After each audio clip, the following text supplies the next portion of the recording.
에너지 신산업 혁신융합대학 사업단에서는 에너지 산업계 연구계 전문가를 초빙하여 산업 기술 동향에 대한 특강을 주기적으로 진행하고 있습니다. 이번 쿠키 클래스에서는 3일에 걸쳐 제로에너지, 수소에너지에 관한 주제로 세미나를 진행하고 있습니다. 오늘 행사는 쿠키 클래스 2일차로 수소에너지에 관하여 11시 20분까지 특강 진행한 후에 20분간 Q&A 시간을 가질 예정인데요. 온 오프라인 참석자 모두 질문이 가능하고 질문을 주신 현장 참석자분들께는 소정의 기념품을 드리고 있으니까요. 강의를 듣다가 궁금한 점이 있으신 분은 Q&A 시간에 질문해 주시면 됩니다. 만족도 조사까지 완료가 돼야 특강 종료 후에 출석 체크 겸 만족도 조사가 진행됩니다. 만족도 조사까지가 완료가 돼야 출석 체크가 인정되며 특강 3회를 모두 수강하고 만족도 조사까지 완료된 분들께는 사업단장 명의의 이수증과 모바일 쿠폰을 드리고 있습니다. 출석 체크를 위해 강연 종료 후에 잠시 대기해 주시면 감사하겠습니다. 다음으로 본 프로그램을 기획한 최지연 교수님 모시겠습니다. 박수 부탁드립니다.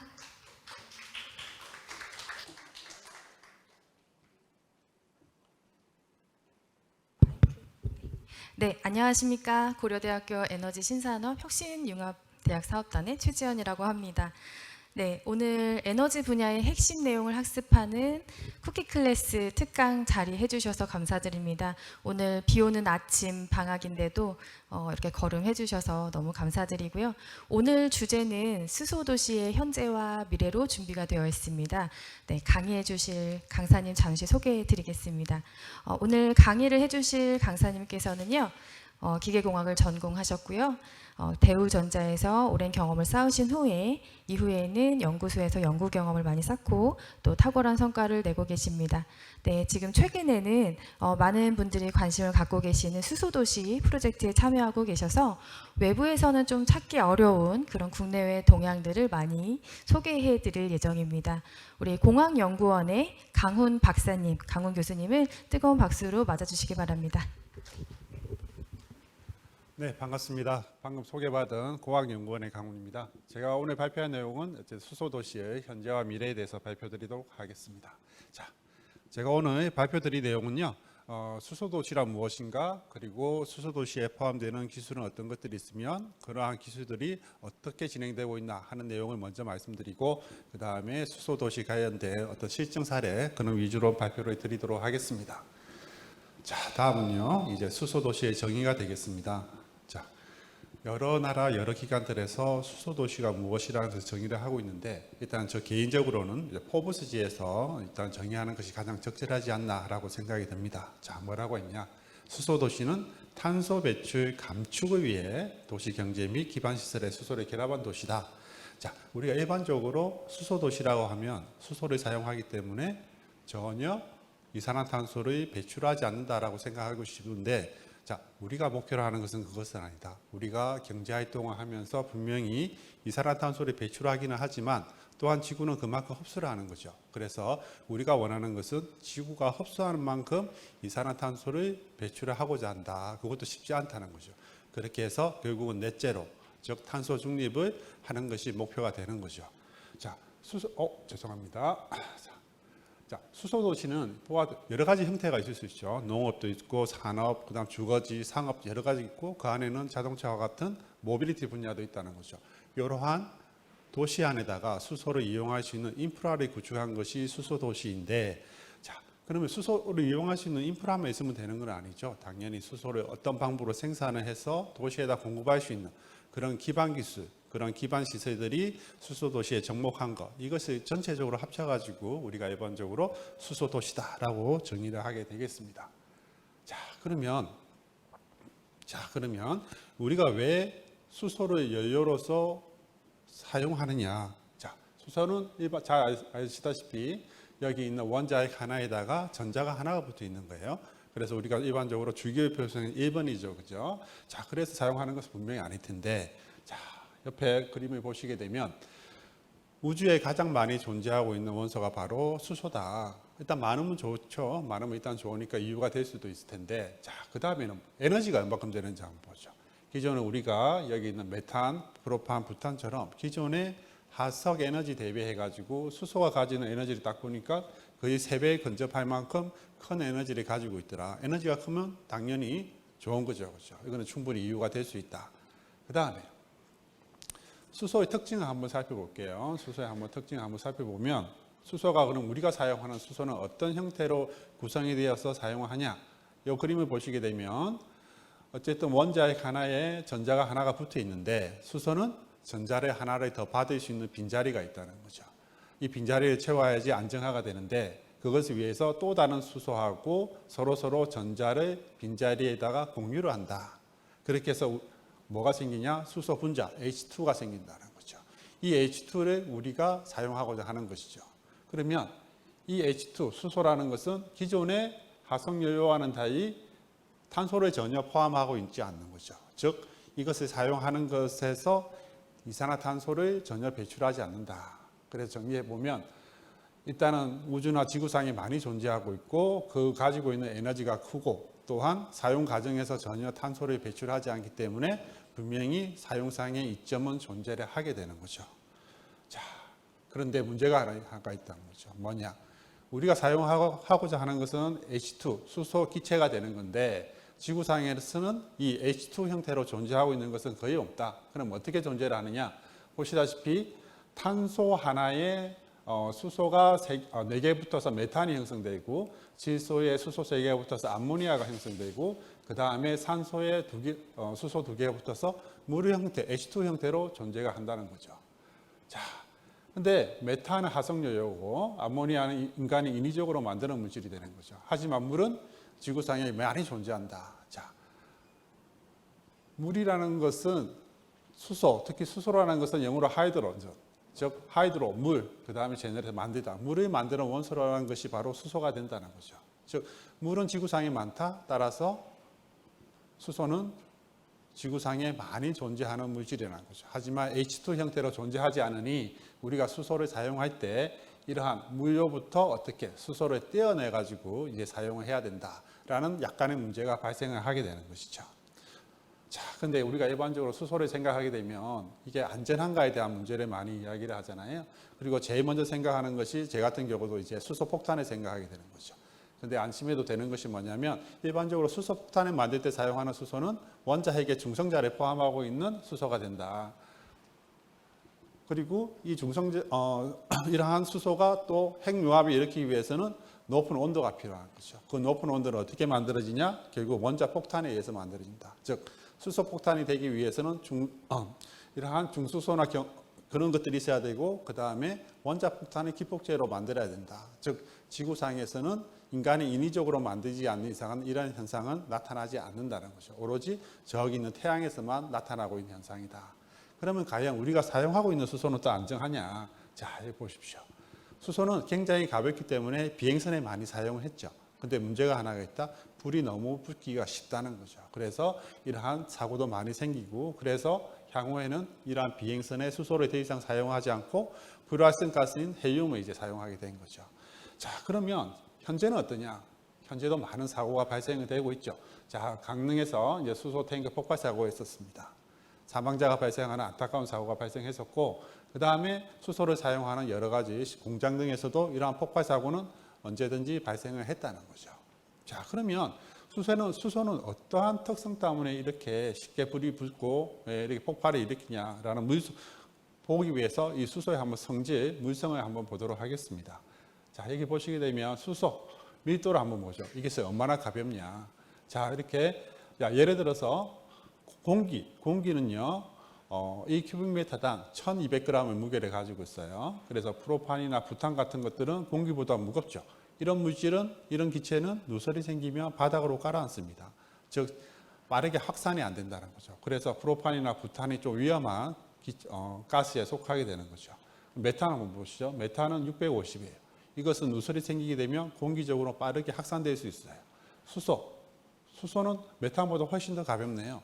그러니까 이거는 누설이 생기면 어쨌든 공기적으로 빠르게 확산돼서 위험도가 좀 덜하다. 하지만 이것도 밀폐된 공간에서 누설이 생기면 아무 의미가 없는 이야기가 되는 거죠.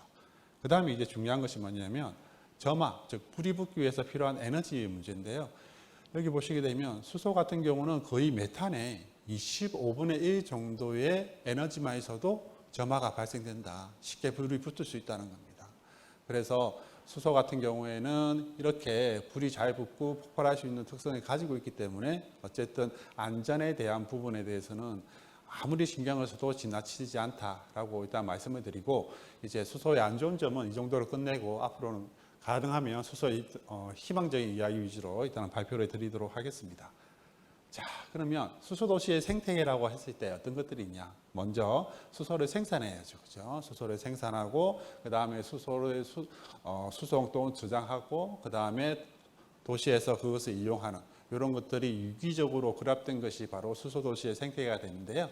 그럼 지금부터 수소를 이제 생산하고 그 다음에 저장하고 이용하는 그 과정에 대해서 단계적으로 한번 살펴보도록 하겠습니다. 자, 먼저 수소의 생산이에요. 수소의 생산. 자, 일반적으로 수소는요, 수소를 생산하는 방법에 따라서 여러 가지 색깔로 구분되기는 하는데, 그 중에서 가장 대표적인 것이 뭐냐라고 했을 때 바로 그레이 수소, 브루 수소, 그린 수소로 구분을 합니다. 자, 일반적으로 그레이 수소는요, 화석열을 가지고 이산화탄소를 수소를 만들어요. 근데 문제가 뭐냐면 이 과정에서는 이산화탄소가 발생할 수밖에 없는 거죠. 그래서 우리가 약간 칙칙한 색깔인 그레이를 써서 그레이 수소라고 부릅니다. 근데 이때 이 나오는 이산화탄소를 어떤 식으로든 잡아가지고 땅속이나 이런 데 저장을 해버리게 되면 어쨌든 대기 중으로 방출은 안 되는 거죠. 그래서 좀 더 나은 색깔, 그래서 브루수소라고 부르는 거고, 그 다음에 우리가 궁극적으로 원하는 것은 여기 있는 이 그린 수소가 되는데요. 이것은 보통 물을 전기분해해서 만들게 됩니다. 그리고 이 물을 분해할 때 필요한 전기도 화석연료를 사용한 발전소에서 나온 것은 안 돼요. 왜냐하면 전기를 만드는 과정에서 이산화탄소가 발생될 수 있죠. 그래서 보통은 태양광, 풍력과 같은 재생에너지를 이용한, 이산화탄소가 배출되지 않는 재생에너지를 이용한 전기를 가지고 물을 분해해서 나올 때, 그때 정말 우리가 원하는 그린 수소가 나온다라고 이야기를 드릴 수가 있습니다.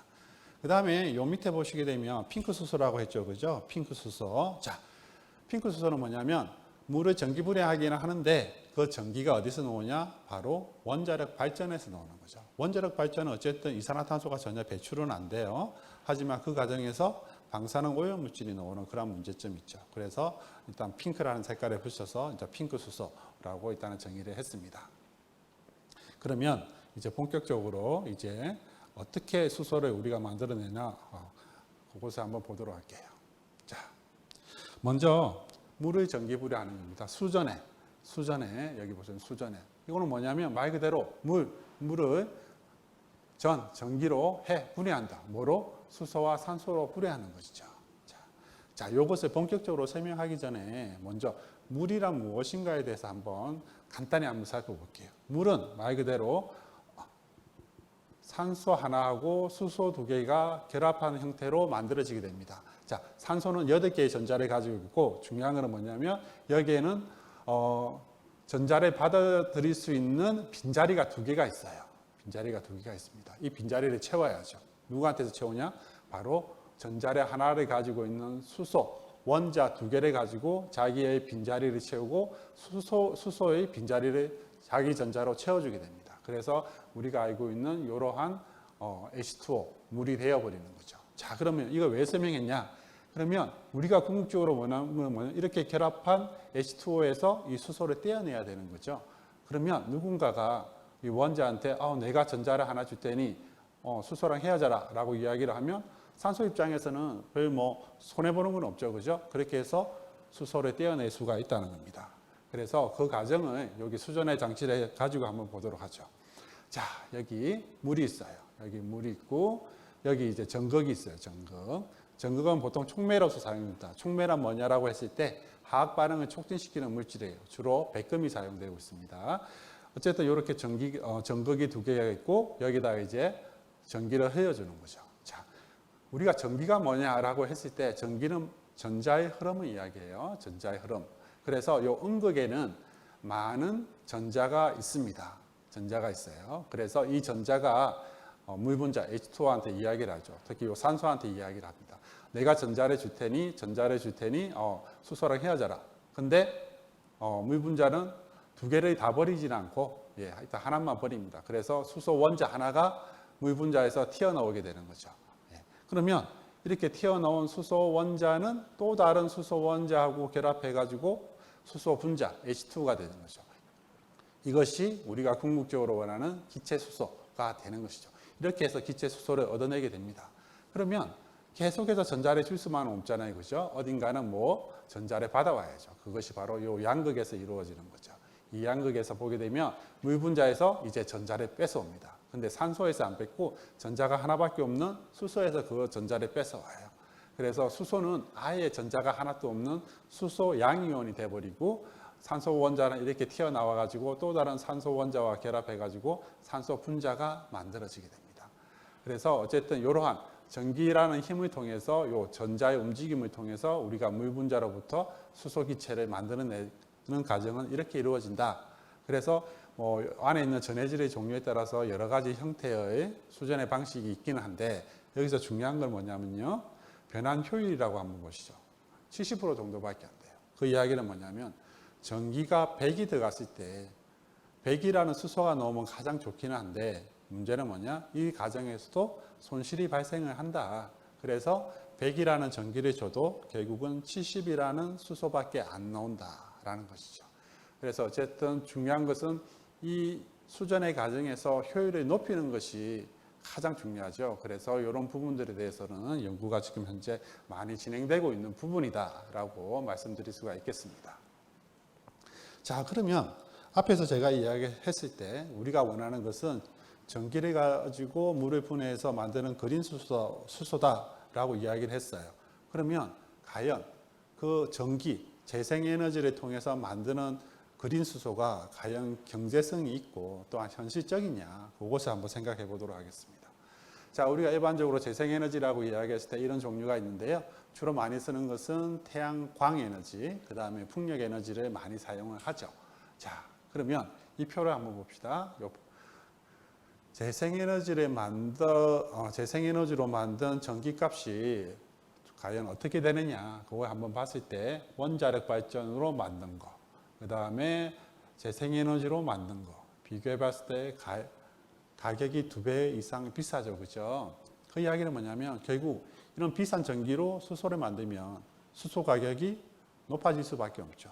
즉 경제성이 떨어진다라고 이야기를 드릴 수가 있고, 그러면 가격은 두 번째 치더라도 충분한 재생에너지로 만든 전기가 있냐라고 했을 때 여기 보시게 되면 요거 한번 봅시다. 자, 그렇게 되면 보통 화석연료를 많이 사용해요. 그 다음에 원자력 일부 사용하고 재생에너지는 요거밖에 없어요. 신재생에너지. 얼마 차지하는 비중이 크지는 않다는 거죠. 근데 이 부분에는 연료전지로 인한 발전량도 포함되어 있기 때문에 실제 사용할 수 있는 것이 이거보다 더 훨씬 작다. 뭐냐? 수소를 만들 수 있는 재생에너지 전기도 한국 땅에는, 대한민국 땅에는 그렇게 풍부하게 존재를 하지 않다. 그 이야기를 드리는 겁니다. 일단은 가격도 비싸고 그 에너지조차도 그렇게 풍부하게 존재하고 있는 않다는 것이 바로 현실이 되는 거죠. 자, 그럼 어떻게 해야 될까요? 바로 수입해야죠. 없으면 수입해야 된다. 근데 화석연료도 수입하고 있었는데 수소까지도 수입해야 되냐? 참 안타까운 일이죠. 그렇죠? 그래서 어쨌든 하지만 재생에너지가 풍부한 나라에서 수소를 만들어서 그 수소를 다시 한국으로 들고 오는 그런 부분도 분명히 필요한 부분들이고, 이런 문제들 때문에 또 어떤 것들을 생각하냐면 차라리 핑크 수소 만들자. 원자력 발전 돌려가지고 그 수소 만들면 되지 않냐. 그래서 소형 원자로 SMR하고 그 다음에 플러스 수전의 설비를 합쳐가지고 수소를 생산하는 설비를 도입하자라는 이야기도 지금 나오고 있는 상태가 되는 거죠. 어쨌든 이 정도 해서 정리를 하고요. 그 다음에 그러면 그린 수소가 너무 힘들다고 하면 다른 방법으로 수소를 만들 수 있는 방법도 한번 생각을 해봐야 되겠죠. 그래서 뭐냐, 천연가스를 성질을 바꾸어 가지고 거기서 수소를 한번 뽑아내보자. 자, 한번 봅시다. 천연가스를 이렇게 가스전에서 뽑아와서 이제 요걸 가지고 우리가 보통은 바로 사용했죠. 천연가스 형태로 그대로 사용했는데, 자, 이제는 요걸 수소를 뽑아내자. 자, 천연가스는 뭐다라고 했을 때 메탄이 주성분이에요. 메탄은 탄소 하나에 수소가 4개가 결합되어 있는 거다. 자, 요것을 이러한 반응로에 집어넣는 거죠. 요 안에는 뭐 촉매도 들어가 있고 하지만 어쨌든 여기에다가 고온의 수증기를 밀어넣게 됩니다. 몇 도 정도? 1000도 정도의 고온의 1000도 정도의 고온의 수증기를 밀어넣게 돼요. 그러면 요 내부에서 열분해가 발생하기 시작하는 거죠. 그러면 탄소와 산소가 결합해서 일산화탄소가 되고 우리는 여기 있는 수소를 3개를 얻을 수가 있는 겁니다. 자, 그러면 요 일산화탄소를 다시 요 반응로에 집어넣고 여기에다가 다시 고온의 수증기를 넣게 되면 이제 수증기에 있는 수소가 떨어지면서 일산화탄소와 수소 하나를 더 얻어내게 되는 거죠. 즉 우리가 궁극적으로는 요 천연가스를 개질함으로써 우리가 원하는 수소 4개를 얻을 수 있고 우리가 원하지 않는 이산화탄소가 이렇게 배출이 되게 되는 거죠. 근데 이 천연가스를 개질하는 데서 문제가 있는데요. 뭐냐면 수소를 만약에 1kg을 만약에 만든다고 했을 때 발생되는 이산화탄소 배출량은 5.5kg가 된다는 거죠. 많이 배출되고 그 다음에 자 앞에서 여기 고온의 수증기라고 했죠. 1000도 정도의 고온의 수증기는 그냥 얻어질 수 있는 부분들은 분명히 아닌 거죠. 많은 에너지가 투입돼야 되죠. 투입되면 비용이 증가하고 그 다음에 그 과정에서 또 이산화탄소가 추가로 발생할 수도 있다. 그런 문제점들이 분명히 있는 거지만 어쨌든 최종적으로 그린 수소로 넘어가기 위한 전 단계로서 이러한 천연가스를 개질하는 것은 현재 많이 쓰고 있는 방법이기는 해요. 그래서 우리가 이산화탄소를 그대로 밖으로 배출해 버리게 되면 그레이 수소가 되는데 그래도 이것을 좀 브루수소, 이산화탄소를 포집해서 만들고자 하는 것이 바로 여기 있는 CCS 기술이 되는 거죠. 이산화탄소를 포집해서 이제 저장하는 기술이 되겠습니다. 여기 있는 이 그림을 한번 보시죠. 이 그림을 보시게 되면 이 발전소예요. 발전소가 뭐다? 전기를 만들면서 엄청나게 이산화탄소를 많이 배출하는 것들이 되는 거죠. 거기서 여기에서 이산화탄소를 포집해가지고 파이프나 또는 여러 가지 운송수단에 의해서 어디 땅속 깊은 곳에다가 저장하는 거죠. 여기 캡락이라 되어 있죠. 그죠? 이산화탄소를 이쪽으로 밀어였을 때 이산화탄소가 밖으로 배출되지 않는 그러한 지하 저장 공간에다가 저장을 한다. 근데 주로 이 공간은 어디서 어떤 것들을 사용하냐면요. 기존에 천연가스나 이런 것들을 뽑아내고 빈 공간들이 생겼을 거 아니에요. 그렇죠? 그러면 천연가스도 기존에 넣지 못하고 갇혀있던 공간이기 때문에 이산화탄소도 빠져나오지 못하고 갇혀 있을 수가 있는 거죠. 그리고 이 표는 뭐에 나타내냐면요. 이 밑에 공간에 그러면 얼마나 많은 이산화탄소를 저장할 수 있냐라고 했을 때 실제적으로 어쨌든 지압이랑 땅 밑에는 압력이 크게 존재하기 때문에 100이라는 이산화탄소를 밀어였을 때 부피는 한 3 정도로 줄어들 수 있기 때문에 상대적으로 많은 양을 저장할 수는 있다고 이야기를 합니다. 근데 이 CCS도 또 문제가 있어요. 뭐냐면 첫 번째, 비용이 너무 비싸다는 거죠.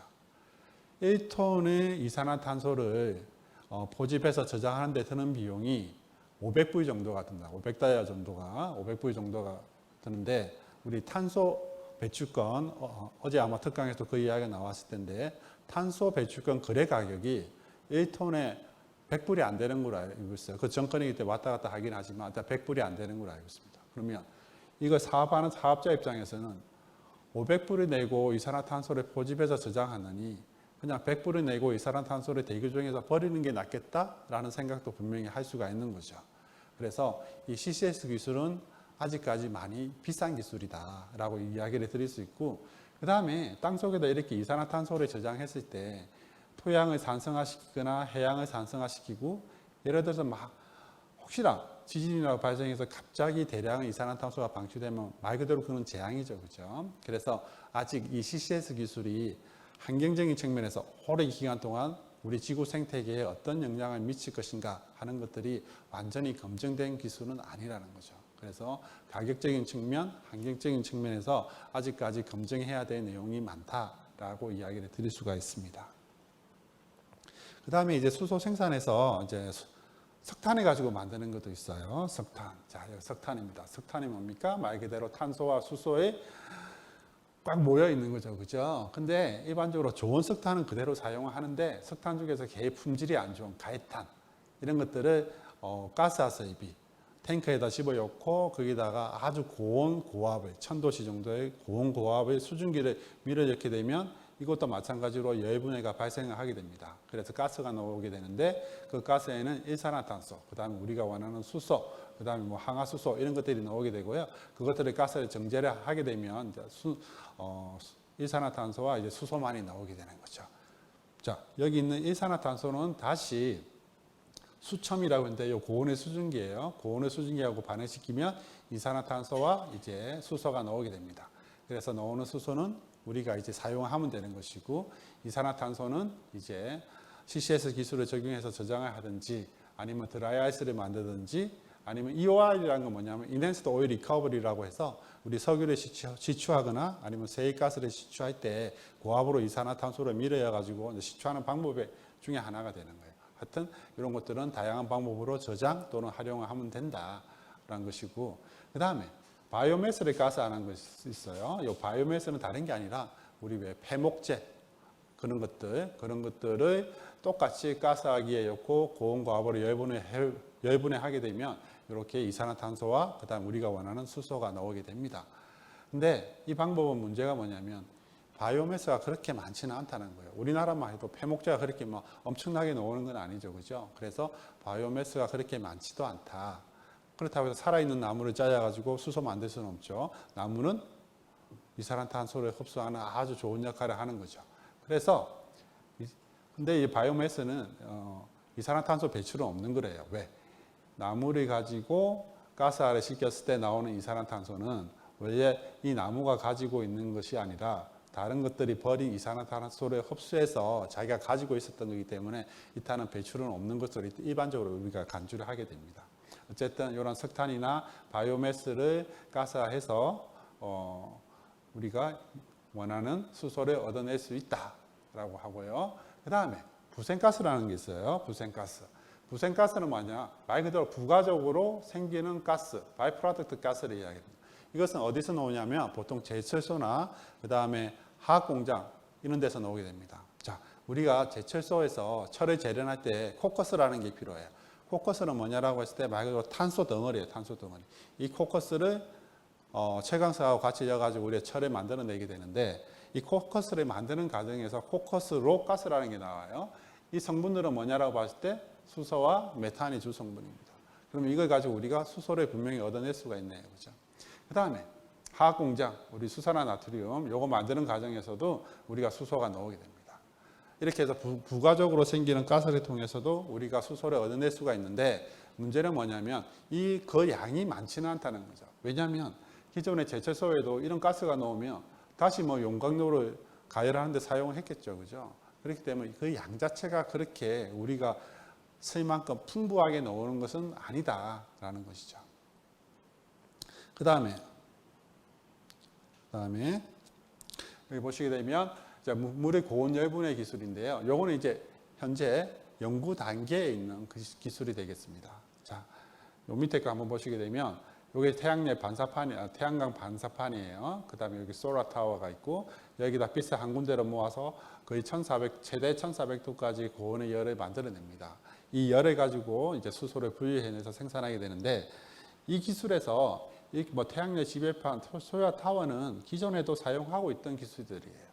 뒤에 걸 한번 살짝 보시게 되면 이것이 이제 직강력 태양열 발전 시스템이라고 이야기를 하는데 이렇게 여러 가지 반사판들이 있죠. 요거는 이제 태양을 추적해 가지고 삼축으로 움직이면서 여기 있는 소라 타워의 한 곳에 이제 그 빛을 집중하게 되는 거죠. 근데 기존에 사용했던 방법들은 보통 이 엄청난 열을 가지고 고온의 전기를 만들어서 전기를 만드는 용도로 사용했고 지금 이야기 드리는 것은 그 열을 이용해서 이제 수소를 만든다. 그래서 그 안에 들어가 있는 반응 장치가 중요하게 되는데요. 여기 보시게 되면 이것이 이제 반응 장치의 모습을 나타내고 있어요. 이것이 이제 반응하는 여기가 있는데 요거는 뭐냐면 허니콤 모양의 세라믹에다가 메탈 악사이드, 즉 금속 산화물이 이제 코팅되어 있는 거예요. 금속 산화물은 산소를 잘 포집하기 때문에 이쪽에다가 이제 고온의 수증기를 만들어 가지고 통과를 시키게 되면 H2O에서 산소가 떨어지면서 우리가 원하는 H2가 수소가 만들어지게 되는 거죠. 그 다음에 이제 뭐 계속해서 포집을 할 수 없으니 여기다가 다시 열을 가해 가지고 산소는 이제 탈착을 시켜버리고 이제 요거는 다시 재사용하는 이런 방법으로 진행을 하고 있습니다. 그래서 요거는 이제 스페인에서 하이드로솔 프로젝트의 일환으로 해서 수소를 이렇게 제작하고 있는 실증 플랜트의 모습을 나타내고 있습니다. 근데 이것도 태양 에너지가 좋은 스페인이나 뒤에 그림 보시게 되면 딱 봐도 대부분이 사막이죠, 그죠? 그래서 실제적으로 우리나라에서는 적응하기가 힘들다. 실제적으로 이런 소라타워는요, 우리나라에서도 실증화 사업을 한번 한 적이 있어요. 근데 원하는 만큼의 결과가 안 나와가지고 좀 안타까운 일인데, 어쨌든 이것도 이렇게 재생에너지가 풍부한 지역에서나 이제 사용할 수 있는 기술이다라고 말씀을 드릴 수가 있겠습니다. 자, 그러면 수소 생산 방식을 한번 쭉 정리를 해보면요, 아래쪽부터 한번 이야기를 하죠. 자, 처음에 제일 마지막에 설명한 물을 고온으로 열분하는 방식은 좋기는 한데 아직까지 연구 개발 단계에 불과하다. 그 다음에 바이오매스나 부생가스를 하는 것들은 이 사용할 수 있는 양 자체가 그렇게 많지 않다는 것이 문제고요.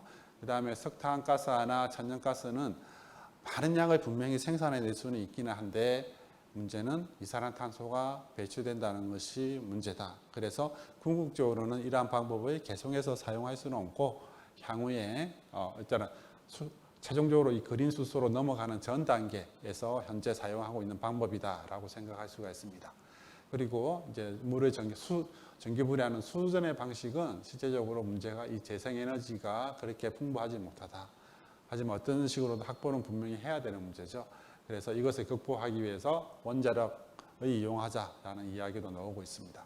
개연적으로 이야기하면 우리가 진정으로 수소 도시를 하기 위해서는 이러한 그린 수소를 안정적으로 생산하는 것이 필요하고, 그 다음에 그러한 그린 수소를 만들어내는 제작 공정상에서 에너지를 절감을 통해서 단가를 낮추는 그런 것들을 분명히 필요하고, 그런 부분들에 대한 연구도 많이 진행되고 있다라고 말씀드릴 수가 있겠습니다.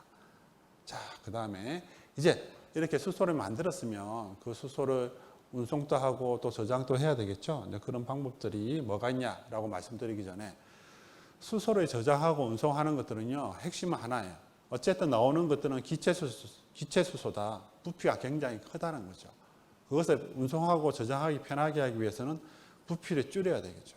그러니까 이 기술의 핵심은 뭐냐라고 했을 때 기체를 얼마만큼 부피를 줄일 수 있냐, 그 방법에 대해서 일단은 말씀을 드리겠습니다. 자, 수소 기체의 부피를 줄일 수 있는 방법. 자, 요 그림 한번 보시죠. 여기가 이제 수소를 생산하는 생산기지가 돼요. 그 다음에 이쪽이 이제 수소를 사용하는 쪽이 돼요. 자, 여기서 일단 수소를 만들었어요. 그럼 어쨌든 이쪽으로 싣고 와야죠. 파이프로 해도 돼요. 어떤 식으로 해도 되는데 일단은 이렇게 싣고 온다고 칩시다. 자, 그러면 방법 중에 하나가 뭐냐면 액화를 시키는 거죠. 수소는 마이너스 253도 이하에서는 액체 상태로 존재를 한다. 그래서 극저온으로 만들어 가지고 액화를 시킨 다음에 그것을 선박으로 실어서 사용하는 쪽으로 싣고 올 수 있는 방법이 하나가 있다. 그러면 부피가 기체 수소의 800분의 1 수준으로 줄어들게 됩니다. 그 다음에 상온 액상수소라고 있어요. 자, 어떤 화합물이 있는데 얘는 수소 기체를 잘 흡수를 해요. 그렇게 하게 되면 부피가 500분의 1 정도로 줄어들 수 있습니다. 이 상태로 배에다 실어서 사용과 쪽으로 공급을 할 수가 있는 거죠. 자, 그러면 먼저 액화 수소에 대해서 먼저 볼 텐데, 우리가 수소를 액화라 한다라고 했을 때 생각해 보면 우리가 쓰는 천연가스는 우리가 어떻게 수입해 오지? 라고 한번 생각해 볼 수 있죠. 그러면 그 천연가스를 우리가 수송, 저장하는 방법을 적용하면 되지 않냐? 라고 생각할 수 있죠. 맞습니다. 그렇게 할 수 있어요. 자, 천연가스부터 한번 살짝 살펴보겠습니다. 자, 천연가스 가스전에서 천연가스를 뽑아내게 되면 뭐 모래도 있고 흙도 있고, 그 다음에 뭐 산성성분, 그 다음에 뭐 수분, 중금속 많죠. 요것들을 싹 다 정제하게 되면 부피가 큰 천연가스가 나오죠. 자, 이 상태에서 만약에 거리가 가까우면 제일 좋은 방법은 파이프, 배관을 통해서 그냥 이송시키는 게 제일 좋아요. 하지만 우리나라에는 그러한 천연가스 배관망을 설치할 수가 없죠. 거리도 멀고. 그래서 어떻게 부피를 줄여야 되냐? 바로 액화를 시킵니다. 말 그대로 냉동기, 우리 냉장고, 냉동기를 설치를 하는 거죠. 그래서 이 온도를 몇 도까지 떨어뜨리냐? 마이너스 170도까지 떨어뜨립니다. 그러면 기체 천연가스가 액체 상태로 변하게 되면서 부피가 약 600분의 1로 줄어들게 되는 거죠. 그래서 그것을 저장했다가 우리 LNG 선박에다가 싣고 우리나라로 와서 우리 인천 저장기지에다가 저장을 합니다. 그 다음에 다시 사용할 때는 그것을 바닷물하고 열교환시켜서 기화시켜서 그것을 우리 가정으로 되게 되는 거죠. 자, 그러면 여기 있는 요 액화 공정이 어떻게 되는가 간단히 한번 살펴보면요. 자, 공정은 복잡하게 설명드릴 건 아니고요. 자, 우리 천연가스는 요 메탄이 주성분이에요. 그러면 마이너스 161.5도 이 온도가 끓는 점이 되는데 이 온도보다 더 낮게 하게 되면 메탄은 이제 액체 상태로 존재를 해요. 어떻게 하냐? 자, 우리가 C3MI 공정이라 한 건 뭐냐면 C3는 프로판이에요. 프로판은 마이너스 42도까지 온도를 떨어뜨릴 수 있습니다. 그래서 우리가 여기 있는 기체를 이렇게 열교환기를 통과시키면서 결국은 액화가 된 천연가스를 얻고 싶은데 예냉 과정으로서 프로판을 이용해서 한 마이너스 42도까지 떨어뜨려요. 그 다음에 여기는 뭐냐? 액화를 위한 공정이 되는데 여기에서 사용되는 것이 혼합냉매예요. 그 중에 어떤 것들이 들어가 있냐? 바로 여기 있는 나이트로죠. 질소가 들어가 있습니다. 질소는 마이너스 190도까지도 온도를 떨어뜨릴 수 있어요. 즉 메탄의 그 있는 점보다 더 낮게 온도를 떨어뜨려 가지고 우리가 이렇게 액화를 시킬 수가 있는 것이죠. 자, 그런데 문제는 뭐냐면 수소는 그 있는 점이 마이너스 253도예요. 마이너스 253도. 너무 낮죠, 그죠? 그러면 수소를 이렇게 보내게 되면 여기서는 여전히 기체 상태가 된다는 거죠. 그래서 또 다른 냉동기가 필요하다. 무엇을 사용하는 헬륨. 헬륨은 마이너스 210도까지 온도를 떨어뜨릴 수가 있다는 거죠. 그래서 린데라는 회사에서 이제 이러한 수소를 액화시킬 수 있는 이러한 실증 플랜트를 일단 만들어서 운영을 하고 있습니다. 여기 보시게 되면 여기 있는 기체 수소를 여기 있는 요 냉동기에 냉동기에다가 통과를 시켜서 액화 수소를 집어넣게 되는데 공정은 예냉 공정과 액화 공정이 있어요. 요 예냉 공정에 들어가는 것이 바로 앞에서 봤던 요 공정이 그대로 들어가는 거예요. 그런데 요 공정을 통과해봐야 수소는 마이너스 170도 정도, 마이너스 160도 정도의 여전히 기체 상태의 수소가 되는 거죠. 여기에다가 뭘 집어넣냐? 헬륨이나 네온 같은 걸 집어넣어가지고 마이너스 270도까지 마이너스 253도 이하로 떨어뜨림으로써 우리가 궁극적으로 하는 액화수소를 얻어낼 수가 있는 겁니다. 자, 그런데 또 여기서 또 문제가 있어요. 기존에 천연가스 가격이 우리나라가 비싼 편이죠. 유럽은 천연가스 가격이 싸요. 왜? 러시아로부터 파이프로 그대로 기체 상태로 받아온다는 거죠.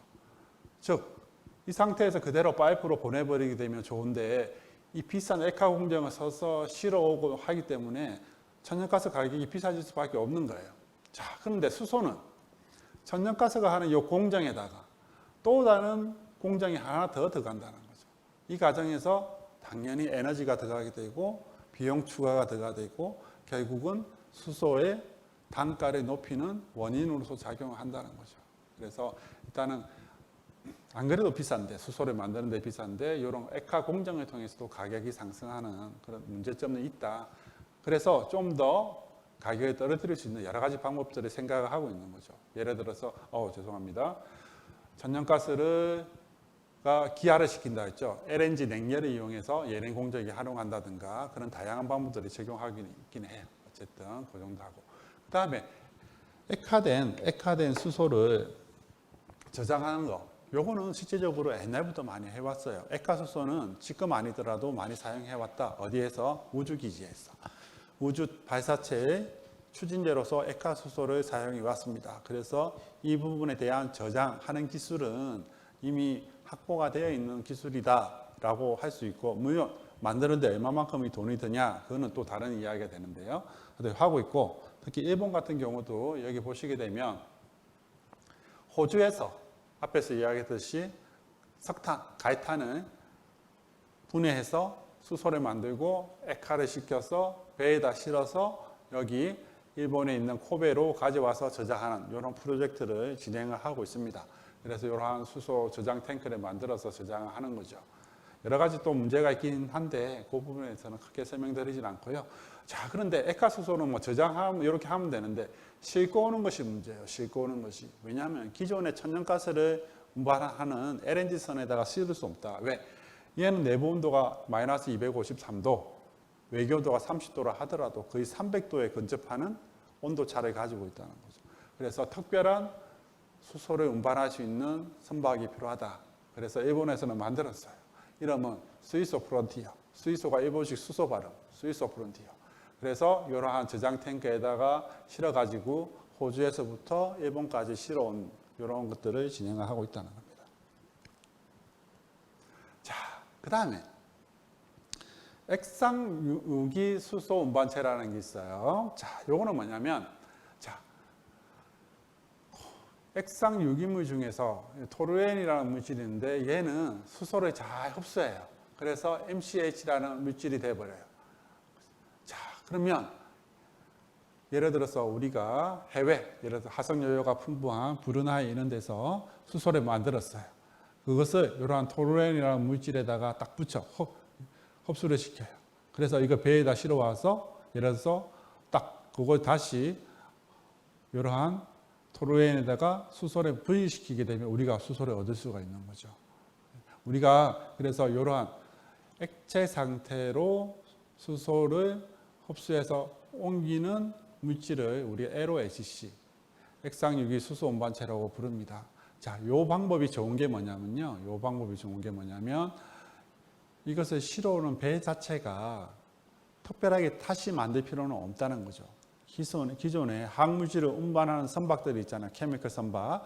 그런 데다가 실어서 그대로 운송할 수 있다. 왜? 얘는 그대로 상온, 거의 상압 상태로 이송시킬 수 있기 때문에 그런 장점들이 존재를 한다라고 말씀을 드리고요. 자, 그래서 일본은 또 어떤 계획하냐. 자, 보십시오. 여기 브루나이 화석연료 많죠. 여기서 일단 수소를 만들어요. 수소를 만들고 그 다음에 어딘지는 모르겠지만 재생에너지가 많은 데가 있어요. 풍력이 풍부한 데도 있고 수력이 풍부한 데도 있고 이런 데서 시설을 설치해주고 이런 재생에너지 발전소 그 다음에 수소를 생산할 수 있는 설비를 생산해주고 여기에서 수소를 다 만들게 되면 우리가 요 LOHC를 통해서 우리가 수소를 어디다가 일본으로 실어오겠다. 이런 것들을 진행하려고도 하고 있습니다. 자, 그 다음에 암모니아를 가지고 저장 또는 수송을 할 수도 있어요. 자, 암모니아는 말 그대로 인간이 인위적으로 만드는 거죠. 인간이 인위적으로 만드는 겁니다. 예를 들어 수소가 생산되면 그것을 가지고 암모니아를 만들어서 그것을 그대로 배에다 실어서 사용하는 쪽에서 이제 수소를 떼내 가지고 사용하면 되는 거죠. 암모니아는 괜찮은 게 뭐냐면 암모니아가 나온 게 거의 세계 2차 대전 때 나왔죠. 그죠? 하버라는 사람을 통해서 나왔고 그리고 암모니아는 비료, 화학공정, 심지어 냉동기의 냉매로도 많이 사용되어 왔기 때문에 그 암모니아를 생산하고 그 다음에 저장 운송하고 또 이용하는 데서는 기존에 그러한 인프라가 이미 구축이 다 돼 있다는 거죠.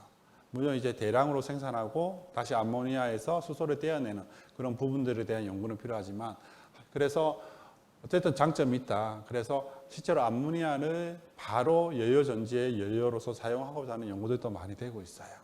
일단 그렇게 되고 그 다음에 이제 또 저장도 해야죠. 저장하는 방법 중에 가장 간단한 방법이 뭐냐? 간단하지는 않지만 그래도 제일 많이 쓰는 방법이 뭐냐? 말 그대로 고압으로 압축해가지고 저장하는 거죠. 그러면 저장 용기가 필요하겠네요. 이러한 저장 용기가 필요합니다. 조개는 뭐로 만들었다? 뭐 철로 만들었죠. 그러다 보니 무게가 무겁죠. 우리 이거 다 차에다 싣고 다녀야 되는데 무거워지면 많이 못 싣고 또 무거워지는 것만큼 자동차의 연비가 떨어지니 그 연비가 떨어지는 만큼 또 이산화탄소가 발생하게 되죠. 그래서 뭐 타입 1, 2, 3, 4 하는데 요즘은 주로 뭘 하느냐 HTP라는 물질 무게 대비 강도가 굉장히 좋은 거의 뭐 플라스틱 보면 이제 플라스틱처럼 보이는 그런 것들이 있습니다. 거기에다가 유리섬유나 탄소섬유를 감아가지고 보강하는 형태로 만들게 되는데 무게가 많이 줄게 되는 거죠. 우리 수소 자동차 이것도 요 타입 4 형태의 수소 압력 용기에 저장해서 우리가 사용을 하게 되는 거죠. 그래서 보통 보게 되면 수소차에도 실리고 이런 것들을 운송할 때는 이 트럭에다가 튜브 카트리지 형태로 이렇게 해가지고 보통 운반을 하게 되는 것이죠. 오케이. 그 다음에 수소 저장 합금이라고 있어요. 요거는 뭐냐면 수소를 잘 흡착하는, 수소를 이렇게 막 고체 상태에서 막 잘 흡착하는 물질이 있어요. 거기다가 저장합니다. 요거는 좋은 게 뭐냐면 거의 고체 밀도로 가장 저장 밀도가 높게 저장할 수 있는 게 있다고 합니다. 자, 그래서 분말 형태로 존재도 할 수 있고, 분말을 뭐 소개시켜서 고체 덩어리 형태로 저장할 수 있는데, 요거 같은 경우 장점이 뭐냐면 거의 상온에 가까운 상태, 그리고 그렇게 높지 않은 상태에서 수소를 합착해서 높은 에너지 밀도로 저장하는 것들이 있습니다. 이것이 실제적으로 잠수함, 우리 잠수함에는 이러한 수소 저장 합금 형태로 이제 수소를 저장해서 사용을 하고 있는 거죠. 그 다음에 수소를 운반하는 방법 중에 가장 간단한 게 뭐냐를 했을 때 배관이죠. 배관입니다. 근데 이 배관을 그냥 사용했을 때 일단 비용도 일단 비싸기는 하지만 어쨌든 한번 설치해 놓게 되면 사용을 계속 하면 되는 거죠. 근데 문제가 하나가 있대요. 뭐냐면 수소가 이게 너무 크기가 작지 않습니까? 그래서 이 배관이 있으면 이 배관 사이사이, 강철이 이 사이사이에 들어와 가지고 배관의 강도를 떨어뜨리는 수소치성, 수소치하 이런 문제가 발생이 된다. 그래서 포스코 이런 데서는 이제 수소 전용 배관을 이렇게 개발을 했고 또 추가적으로 계속 개발을 하고 있다고 합니다. 그 다음에 이제 가스공사에서는 기존에 자기들이 천연가스 배관망들이 이렇게 설치가 되어 있잖아요. 그죠? 근데 이것을 새롭게 만든다는 것은 굉장히 힘들다. 그러면 기존에 우리가 가지고 있는 천연가스 배관망을 그대로 사용할 수 있냐, 그런 것들을 확인하기 위해서 기존의 천연가스에다가 수소를 20%, 50% 이렇게 섞어가면서 어떤 문제점들, 사용에 대한 가능성들, 배관의 안정성들 이런 것들이 현재 검토하고 있는 단계가 되는 거죠. 그래서 지금까지 했던 것들을 쭉 정리를 한번 해보게 되면 수소 저장 방식에서는 액화, 액상, 고체 수소 이런 것들이 쭉 있지만 현재로서는 가장 많이 쓰는 것은 뭐냐라고 했을 때 바로 수소를 압축해서 저장하는 방식 이런 것들이 가장 많이 쓰고 있고 실제로 수소 자동차에서도 이런 압축해서 사용하는 방식이 적용되고 있습니다. 그 다음에 운송 방식 같은 경우에는 가까운 거리는 분명히 배관망이 제일 좋기는 해요. 하지만 이것을 해외에서 들고 오거나 대륙간 이동을 하기 위해서는 일단 선박이 필요하고 그 다음에 도시와 도시를 이동하는 경우에는 이런 차량을 통해서도 한다. 근데 이런 차량, 선박 다 화석연료로 움직이죠. 그죠? 그러면 수소를 운송하는 과정에서도 또 이산화탄소가 발생한다는 문제점들이 있는 거죠. 그러면 이런 이송하는 것들도 나중에는 다 뭐로 만들어야 되냐? 수소로 움직이게 만들어요. 아니면 전기로 움직이게 만들든지. 하여튼 그런 부분들이 있다라고 일단 말씀드리고 일단은 수소의 저장 운송은 이 정도로 해서 정리를 하도록 하겠습니다.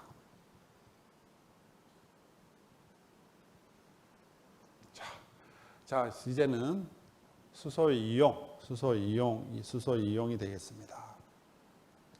자, 수소를 이용했을 때 도대체 수소를 이용하는 것은 뭐가 있냐라고 했을 때요. 자, 여기 보시게 되면 수소하면 생각나는 거 바로 연료전지, 퓨얼셀이 되는 거죠. 퓨얼셀. 자, 이 연료전지를 통해서 우리는 전기를 얻을 수 있고 또한 부가적으로 열을 얻을 수가 있습니다.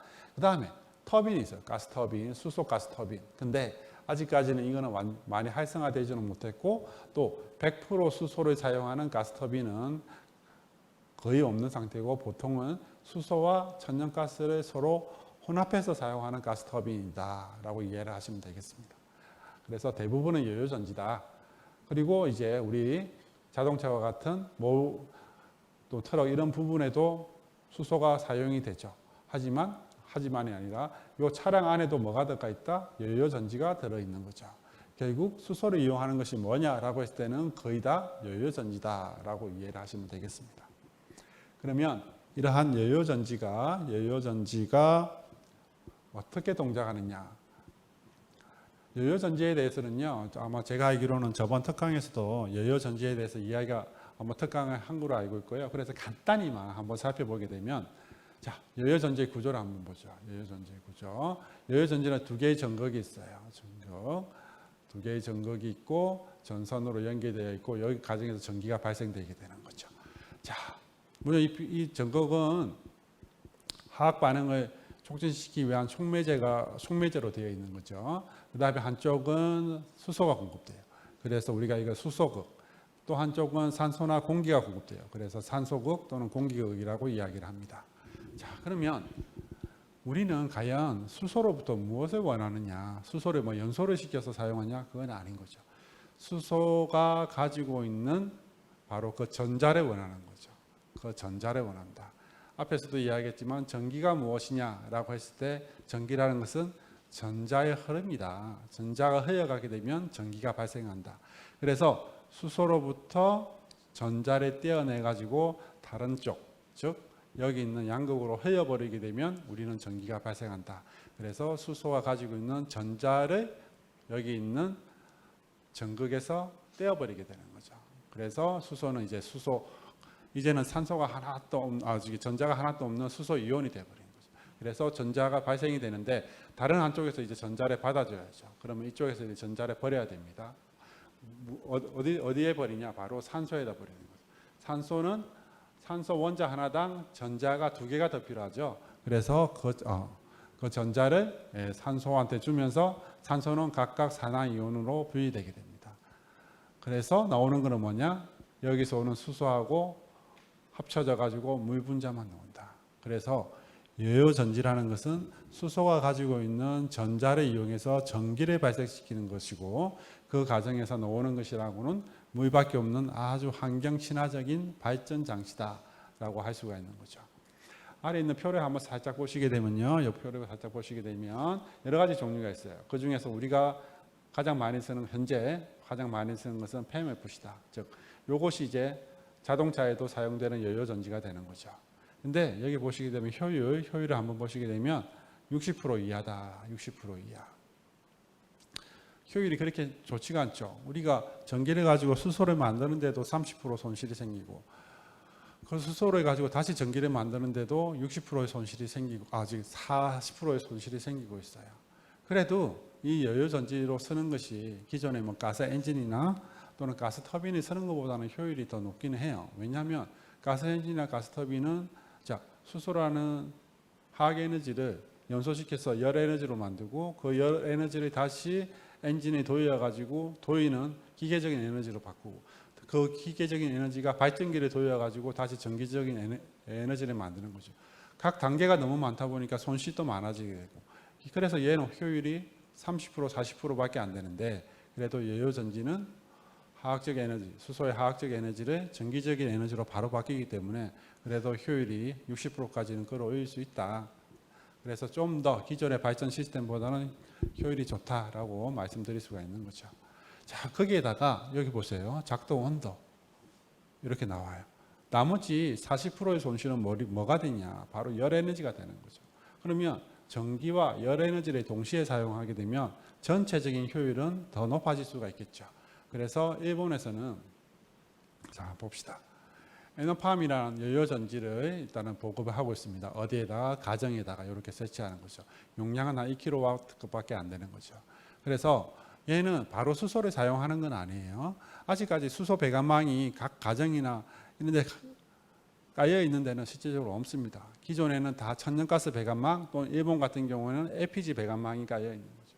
그래서 그러한 LPG나 천연가스를 여기 있는 연료전지에 공급하게 되면 여기서 수소를 떼어서 연료전지를 발전하고 전기를 만들어내서 사용하고 이 열을 어디다가 추결 탱크에다가 저장한 다음에 급탕이나 난방에 활용한다. 그렇게 함으로써 종합적인 토탈 이피션시, 종합 효율이 85%까지 끌어올릴 수 있다라고 이야기를 하면서 이런 부분들에 대한 보급을 하고 있는 거죠. 뭐 어쨌든 최종적으로는 수소 배관망이 깔리면 어쨌든 뭐 100% 수소를 사용하는 그런 날이 또 올 수도 있을 겁니다. 자, 그 다음에 수소 이용해서 이제 가스 터빈 분야가 있는데요. 가스 터빈. 자, 여기 한번 보시죠. 이것이 이제 가스 터빈이에요. 가스 터빈. 자, 가스 터빈을 가지고 만드는 발전소를 이렇게 만들었어요. 발전소. 보통은 우리가 이렇게 천연가스를 이용해서 이 발전기를 돌리고 전기를 얻어내는 거죠.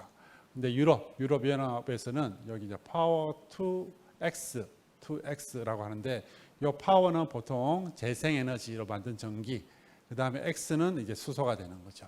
수소를 다시 전기로 만든다. 그래서 보시다시피 이러한 재생에너지로 수소를 만들어서 이놈을 어디다 공급하냐면 여기 있는 가스 터빈으로 공급하게 되는데, 자, 아직까지 이거 100%는 안 하고 있어요. 수소는 연소 온도가 굉장히 높습니다. 그래서 그냥 사용했다가는 터빈이나 이런데 내구성이 엄청나게 저하될 수 있기 때문에 지금 현재로서는 여기 있는 천연가스와 수소를 서로 혼합해가지고 일정한 비율로 사용을 하고 있다. 하지만 어쨌든 효율이 낮죠. 이렇게 어떤 섞게 되면 수소가 섞이는 것만큼 어쨌든 이산화탄소 배출은 줄어들게 되고 한데, 그래도 어차피 이 가스터빈의 효율은 여유전지보다 낮기는 해요. 하지만 가스터빈입니다. 이게 뭡니까? 말 그대로 항공기의 엔진이죠. 이 뒤에는 엄청나게 고온이 나오는 거죠. 자, 그래서 우리가 효율을 높이기 위해서 가스터빈으로 한번 발전을 해요. 전기를 만들어요. 그 다음에 나오는 엄청나게 뜨거운 고온의 배가스가 있죠. 그거로 전기를 만들어요. 그래서 다시 한번 스팀을 만들어서 발전합니다. 또 한번 전기를 만들어내는 거죠. 우리가 이것을 복합 발전이라고 이야기를 합니다. 이렇게 해서 효율을 좀 더 높이는 쪽으로 하고, 향후에 뭐 필요하다면 이렇게 최종적으로 버려지는 한 150도 정도의 열을 다른 난방이나 급탕에 또 활용할 수도 있겠죠. 그래서 독일에서는 12메가와트급의 이런 열방압 발전소를 만들어서 실증을 하고 있다. 근데 이 12메가와트급이면 어느 정도 크기냐면, 우리가 일산에 있는 열방압 발전소가 있어요. 그게 한 900메가와트급이에요. 900메가와트급. 그러니까 12메가와트급이면 그렇게 큰 게 아니라 그냥 소형으로 해서 실증을 해본다라는 수준이다라고 이해를 하시면 되겠습니다. 그 다음에 이제 여러분들도 잘 아시는 분야, 여기 이제 수소 이용해서 이제 자동차, 버스, 드론, 철도, 선박 이런 부분에도 수소가 사용이 될 수가 있겠죠. 자, 한번 이용 분야는요. 이용 분야는 일단은 간단히 한번 보도록 할게요. 자, 수소 이용해서 가장 대표적인 게 뭐다? 바로 수소 자동차죠, 그죠? 이러한 수소 저장 용기가 있고, 여기서 연료 전지에서 전기를 만들어서 전기 모터에 공급해서 구동한다. 이런 아주 심플한 구조로 되어 있습니다. 물론 이 수소 자동차에도 여기 배터리가 있어요. 배터리가 있습니다. 여기도 있고 여기도 있고 배터리가 있습니다. 수소를 연료전지로 공급한다 하더라도 이게 반응을 하기 위해서는 어느 정도 온도까지 올라가야 되고 바로 전기가 나오는 건 아니죠, 그죠? 근데 소비자가 탔는데 바로 뭐 이게 구동이 안 되고 하면 좀 그렇죠. 그래서 배터리가 있고, 그 다음에 전기차도 마찬가지지만 얘가 다이다가 브레이크를 밟거나 하게 되면 재생해동이란 과정을 통해서 역으로 자동차가 전기를 만들어내죠. 그런 전기들은 여기에 또 저장해서 사용을 해야죠. 그래서 수소차도 배터리는 존재한다. 크지 않은 조그만 배터리도 존재한다는 거죠. 그 다음에 이제 우리 또 수소 자동차 하면 대표적인 게 뭐다라고 했을 때 현대 넥소가 있죠, 그죠? 그 다음에 일본 도요타의 미라이가 있습니다. 그리고 흔히 이것을 테슬라 전기차하고도 또 많이 비교하기도 하죠. 그래서 한번 살짝 비교를 해봤어요. 카탈로그 상의 데이터로 주행거리가 어떻게 되냐. 테슬라의 모델 Y가 528km랍니다. 이거는 제가 비교는 카탈로그 상의 데이터로 가지고만 비교를 하는 거예요. 그 다음에 현대 자동차가 한 609km. 그 다음에 미라이가 645. 아무래도 수소차가 전기차보다는 주행거리가 긴 거는 확실하네요, 그죠? 근데 이 넥소하고 미라이하고 비교해 봤을 때 넥소는 수소 연료 탱크 용량이 6.33인데 609km밖에 못 가는데, 이 미라이는 5.6km인데 645km를 갔다. 뭐 이걸 가지고 짐작해 봤을 때 아직까지 연료 전지 기술에 있어서 일본 쪽이 훨씬 더 효율이 좋지 않나라고 일단은 예상을 할 수가 있는 거죠. 그리고 어쨌든 뭐 전기차가 좋냐 수소차가 좋냐 이것은 계속 논란이 되고 있는 건데, 이런 것들은 주행거리나 충전 시간, 충전 인프라, 그다음에 연료 비용 이런 것들을 다양하게 일단은 비교해서 검토를 해야 되겠죠. 그다음에 수소를 이용할 수 있는 분야에서 또 다른 게 뭐가 있냐라고 했을 때 버스죠. 버스가 있습니다. 버스, 우리나라에 다니는 버스, 아일랜드에 다니는 버스. 이거 보시게 되면 아일랜드에 일단 남방까지 하면서도 거의 3,000km의 마일리지를 가지고 있대요. 그리고 어쨌든 이런 버스도 마찬가지로 이렇게 지붕에다가 압축 수소 용기를 가지고 이렇게 여유 전지 방식으로 해서 이렇게 운행하고 있다. 그 다음에 철도도 마찬가지예요. 철도도 수소의 압축 용기에 저장해서 여유 전지 기반으로 해서 일단 운행을 하고 있고, 철도는요 다양한 나라에서 많이 하고 있습니다. 그리고 특히 독일 같은 경우에는 2040년까지 디젤 자동차를 다 수소로 대체하는 거로 그렇게 하고 있는 거죠. 특히 한국도 마찬가지로 많이 하고 있고, 현대로템에서 많이 하고 있어요. 그래서 현대로템에서는 여기 보시다시피 일단은 여유 전지 기반의 어떤 트램, 소형 조그만 트램을 만들어 가지고 이미 시운전까지 다 한 상태고, 그 다음에 국가 주도 사업으로 해서 한국철도원하고 해가지고 현재 수소 기반 열차를 일단은 개발을 하고 있습니다. 그 다음에 드론도 여러분들 잘 아시겠지만, 드론이 가장 큰 문제가 되는 것이 기존의 배터리를 사용하는 경우에는 비행 시간이 너무 짧더라, 그런 문제가 있다는 거죠. 그래서 수소를 가지고 이러한 탱크에 저장을 했다가 여유 전지를 통해서 발전을 했더니, 두산 같은 경우에는 거의 7리터 정도의 용기에 한 2시간 정도의 비행 시간을 기록했다라고 이야기를 합니다. 어쨌든 수소 드론도 앞으로 많이 발전될 분야고, 이제 이런데 이제 수소의 사용이 기대되지 않나라고 생각이 됩니다. 그 다음에 선박 한번 보시죠. 선박 같은 경우도, 자, 선박이 대표적으로 탄소를 배출을 많이 하는 그러한 운행 기기 중에 하나가 되는 거예요. 그래서 선박에도 마찬가지로 이러한 수소를 적용하고 있는데, 여기 보시게 되면 선박 같은 경우에는요 이렇게 액화수소를 저장해서 가고 있어요. 액화수소가 아무래도 저장 부피를 많이 줄일 수 있는 부분이 되겠죠. 그래서 그것을 가지고 여기 기화를 시키고 여유전지에 공급하는 이러한 구조로 되어 있습니다. 이 기화가 그러니까 액체 상태를 기체 상태로 바꾸는 것이, 특히 이 액체 온도가 거의 마이너스 253도 정도 되잖아요. 쉽지 않은 문제라는 거죠. 공기를 가지고 기화시키기는 굉장히 힘들다. 그래서 하지만 배는 뭐가 있다? 배 주위에는 바닷물이 있는 거죠. 해수를 끌어와 가지고 기화를 시킬 수 있기 때문에 아무래도 부피가 작은 액화수소를 선박에 적용시키려고 하는 그러한 노력들을 많이 하고 있다. 또한 선박이라는 게 뭡니까? 공간적인 여유도 있고, 그 다음에 항상 운영자, 기관사들이 있잖아요. 그래서 단순하게 여유전지뿐만 아니라 터빈을 사용하는 이러한 복합 발전을 통해서도 전기를 발생시키는 부분들에 대해서도 검토를 하고 있다. 하지만 하고 있다는 것이 아직은 큰 선박에 대해서 적용한 사례는 일단 찾지는 못했고요. 수소 선박이라고 하면 제일 먼저 떠오르는 게 뭐냐면 에너지 오브저버. 자, 2017년도에 프랑스에서 진수한 배고요. 보시게 되면 태양광 발전 장치, 그 다음에 여기 수직축 형태의 풍력 발전기, 또 내부의 수력 발전도 할 수 있답니다. 이렇게 해서 전기를 만들어내게 되면 그것을 장기적인 보관 목적으로 수소를 만들어내기도 하고, 단기적으로 배터리에 지정해서 무동력으로 현재 전 세계를 돌고 있다고 해요. 일단은 이거는 어떤 실험적인 프로젝트가 되는 거죠.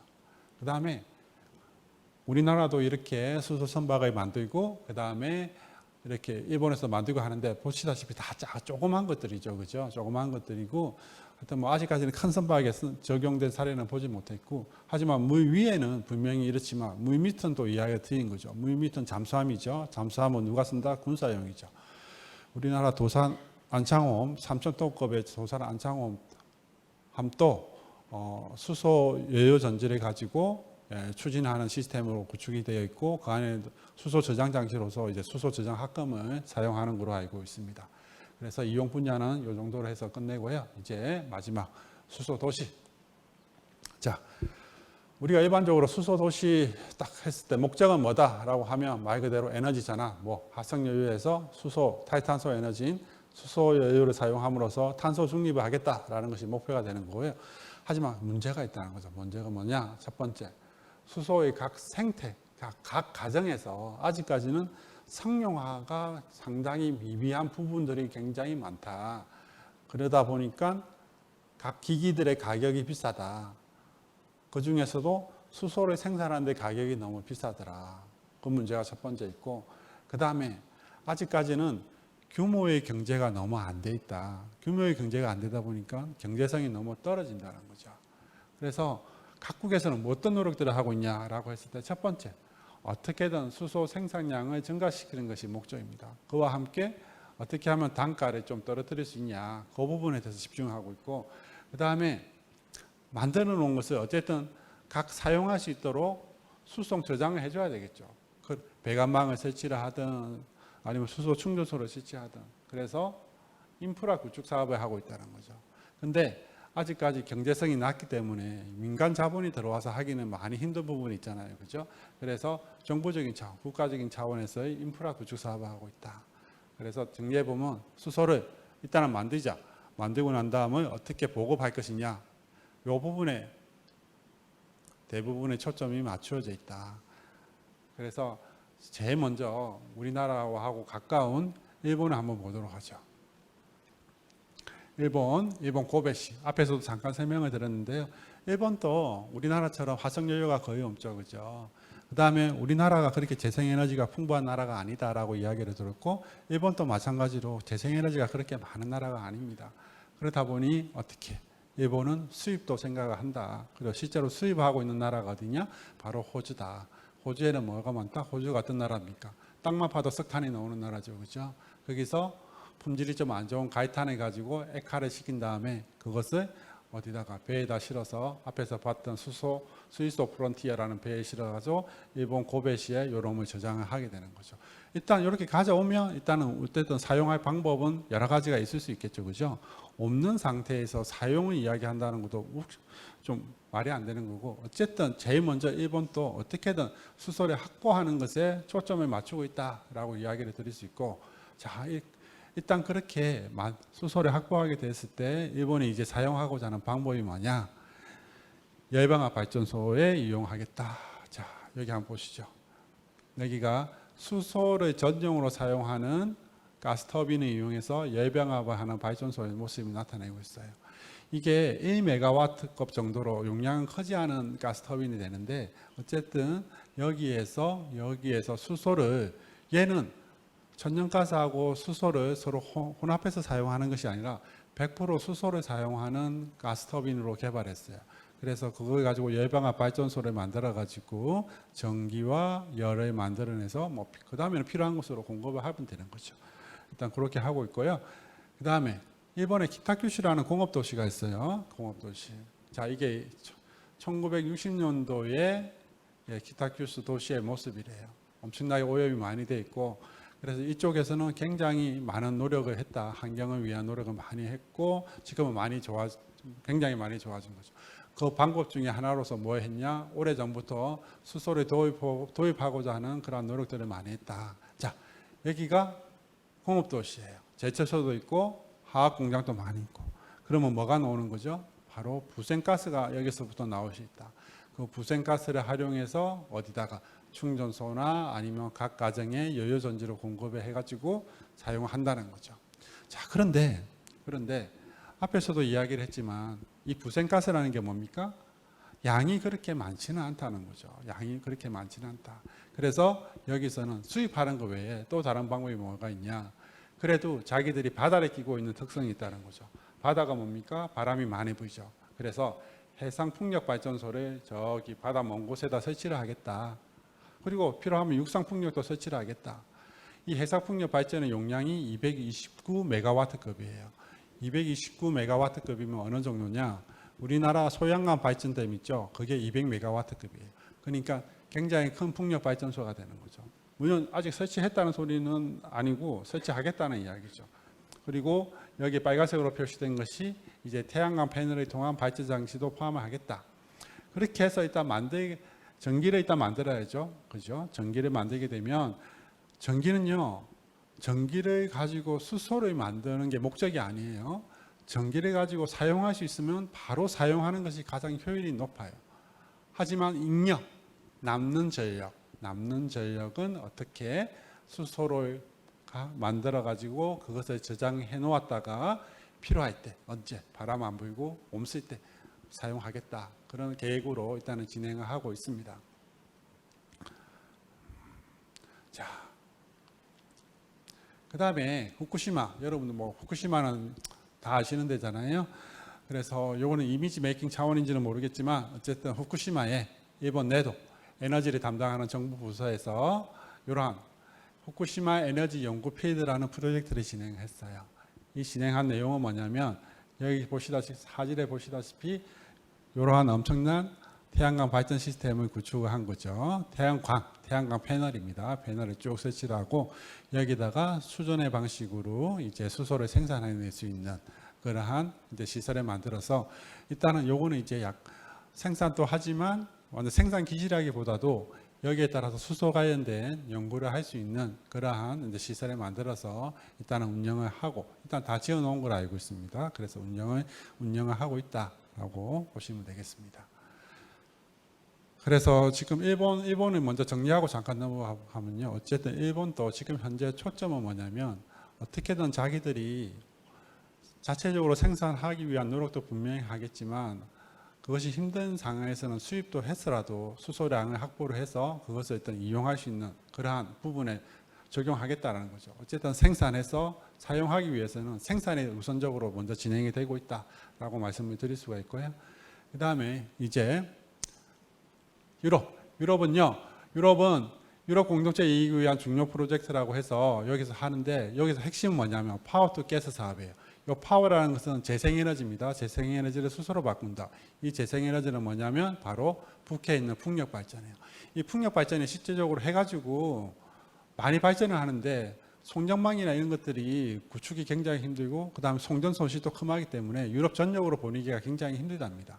그래서 차라리 그럴 때는 우리 수소를 만들어가지고 수소를 보내자. 그걸 만들려고 하다 보니 수소 배관망이 필요하죠. 그래서 수소 배관망을 구축하는 사업도 하고 있습니다. 핵심은 뭐냐? 결국은 수소를 만들고 그 다음에 수소를 유통시킬 수 있는 그런 인프라 구축 사업에 집중을 하고 있다. 그래서 이러한 P2G 사업의 일환으로서 이러한 독일에 설치되어 있는 풍력과 연계된 수준의 설비들의 모습을 나타내고 있는 거죠. 한 예로서 사진을 보여드릴 거예요. 그 다음에 독일의 하이랜드 사업이라는 게 있어요. 이 하이랜드 사업은요, 이렇게 하이 스타트, 그 다음에 하이 엑스플로이트, 하이 퍼포머 이런 단계로 진행이 되는데, 자, 하이 스타트는요, 말 그대로 아직까지 수소가 전혀 도입이 되지 않았어요. 그래서 보시게 되면 수소 도입을 위한 활성화 조직을 구성한다. 이건 뭐냐면 주민들한테 설득을 하는 거죠. 수소 좋아요. 문제 없어요. 안전 없어요. 그래서 주민들과의 공감대가 형성되게 되면 그 다음에는 이제 하이 엑스퍼트로 넘어가게 되는 거죠. 이 도시에 적합한 수소는 어떻게 인프라를 구축하는 게 좋으냐 그런 것들을 개념 설계를 하게 되고 그것이 다 끝나게 되면 이제 실제로 하이 퍼포머에서 실행을 하게 된다. 그래서 여러 개의 도시를 선정을 해서 이 도시의 특성에 맞는 이제 수소 프로젝트를 이제 진행을 하고 있게 되는 거죠. 자, 그 다음에 영국 같은 경우는요, 영국이 가지고 있는 북해에 가스전을 들고 있죠, 가스전. 그래서 여기서 가스를 해서 천연가스 기지를 통해서 각 공급을 했는데, 자, 여기 있는 리즈시라는 대상으로 수소 프로젝트를 진행하고 있습니다. 얘들은 이제 천연가스 개지를 하게 되는 거죠. 천연가스가 많으니까 개지를 해서 나오는 이산화탄소는 저기 가스전 다 뽑고 난 다음에 빈 공간에다 저장을 하고, 그 다음에 영국이란 도시, 나라의 특성상 소금 안반층으로 된 아주 밀폐된 동굴이 많은가 봅니다. 그래서 그 동굴에다가 그대로 수소를 단기 또는 장기로 저장한 다음에 배관망을 통해서 리즈라는 도시로 공급을 하겠다. 이런 프로젝트. 결국 이것도 뭡니까? 결국은 수소를 만들어서 어떻게 먼저 보급을 하겠다. 그것부터 시작을 하는 거죠. 자, 캐나다가 또 재생에너지가 많죠. 수력도 풍부하고. 기존 같은 경우에는 이렇게 재생에너지로 만들어진 거에서 전기를 공급하고 캐나다가 또 추운 지역이다 보니까 열방압 발전이 많이 발달이 되어 있어요. 그래서 열방압 발전소에서 전기와 열을 공급하게 되는데 이때 사용되는 연료는 기존에는 다 천연가스였죠. 그래서 지금은 어떻게 하냐? 요 재생에너지 요것을 가지고 수소를 만들어 가지고 수소를 어디다가 천연가스와 서로 혼입한다. 처음에는 한 25%. 그 다음에 최종적으로는 100% 수소로 사용하겠다라는 목표로 진행을 하고 있습니다. 일단은 25%만 섞어도 기존의 이 열방압 발전소가 100이라는 이산화탄소를 배출했다고 하면 25%는 그대로 감소하는 거니까 굉장히 좋은 방법 중에 하나라고 생각합니다. 그 다음에 우리나라 같은 경우에는 저기 보시게 되면 수소 시범도시 추진단이라고 있어요. 국토부 주관하에. 그래서 3개의 도시를 선정했습니다. 울산광역시, 경기도 안산시, 전라북도 전주 완주시, 그리고 강원도 삼척의 연구개발 특화도시로 선정을 했어요. 근데 자 봅시다. 사용하는 거는요, 자동차 가정의 여유 전지를 통해서 여기가 전기를 공급한다는 것은 지금까지 설명했던 것과 똑같아요. 도시의 특성을 잠깐 보시게 되면 우리 울산하면 생각나는 거 결국 화학공업단지죠. 그래서 울산시는 이러한 울산 석유화학단지에서 많이 생기는 요 부생가스를 메인으로 해서 사용하겠다. 울산은 기존에도 그 수소를 만들어서 공급할 수 있는 배관망이 구축되어 있고요. 그것을 좀 더 확대를 시켜서 주거지역 그리고 현대자동차까지도 공급하는 이러한 인프라를 구축하는 작업들을 하고 있습니다. 그 다음에 이제 경기도 안산시 하면 생각나는 게 뭐가 있을까요? 바로 시아호 조력발전소가 있죠, 그죠? 그거 어차피 신재생 에너지고, 그 다음에 안산시가 상대적으로 넓은 부지가 있다 보니 여기다가 태양광 발전소도 만들겠다. 그래서 수준의 조력발전소와 태양광 발전소를 통해서 얻어진 전기를 가지고 수전연을 통한 그린 수소를 생산하겠다. 일단 생산하게 되면 또 공급을 하면 되는 거고요. 그 다음에 이제 전주 완주시, 이건 좀 특이한데요. 일단 완주시에서 태양광 발전을 통해서 수소를 만들면 전주시는 이용하는 그런 인프라, 즉 완주시에는 생산하는 인프라를 구축하고 그 다음에 전주시는 사용하는 인프라를 구축하겠다. 일단 그렇게 해서 추진을 하고 있습니다. 자, 이제 마지막이에요. 마지막. 자, 강원도 삼척에서 진행하고 있는 사업이 되는데, 수소 관련된 사업이 있는데, 자, 여기 보십시오. 여기 이제 주거 단지예요. 근데 그렇게 크지는 않죠. 예. 2층짜리 주거가 하나, 둘, 셋, 넷, 다섯, 여섯. 그 다음에 기숙사 형태의 주거지가 한 동이 있어요. 그 다음에 여기 보시게 되면 요거는 뭐냐면 이제 홍보관, 그 다음에 주민센터로 활용하게 됩니다. 여기 태양광 패널들이 많이 깔려 있어요, 실제적으로. 그러면 이 주거단지에는 뭐가 필요하냐? 바로 전기가 필요하죠. 그 다음에 난방 에너지가 필요하고 급탕 에너지가 필요하고 그 다음에 여름철에 또 냉방용 에너지가 필요하죠.